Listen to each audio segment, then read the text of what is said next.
So Vladimir Putin has implied the potential use of nuclear weapons if the West enables Ukraine to decisively defeat Russia.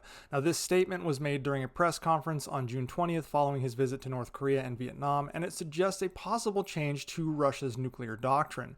Now, Putin claimed that Russia is aware of an unnamed potential adversary working on a new element that could lower the threshold for nuclear weapons use.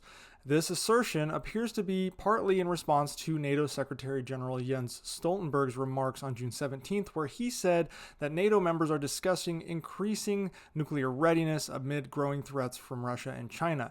There was no mention of lowering the threshold for nuclear weapon use by the NATO Secretary General, but I still think this is a blunder. I think that any discussion by NATO or its members of any kind of use of nuclear weapons undermines our position of consistently rolling our eyes at Putin's nuclear threats. When we match his nuclear rhetoric with our own, no matter how true it is, it weakens our position. We have a military that is conventionally strong enough to take on Russia's without the use of nuclear weapons. Even if Russia were to use nuclear weapons, we have a powerful enough conventional force in combined NATO. So when the Secretary General talks about increasing nuclear readiness, the word that is keyed in on there by Putin and by the world is nuclear. So mentioning nuclear weapons is, I think, a miscalculation. I think we should just keep that quiet. If we are increasing readiness, so be it.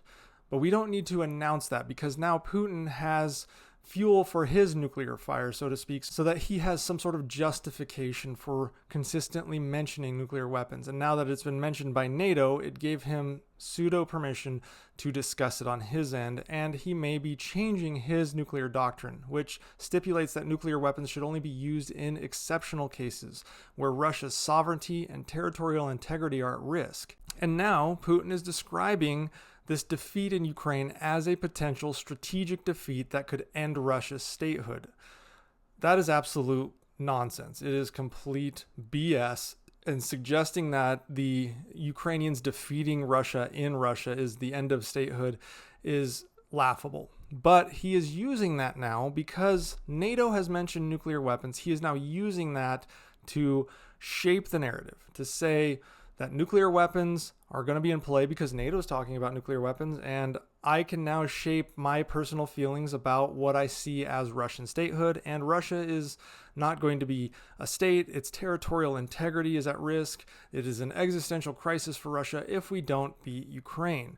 And he emphasized that losing on the battlefield would signify the end of a 1,000-year history of Russia. Again, absolute bullshit, but he's using it now because, like I said, I think NATO miscalculated in their rhetoric here.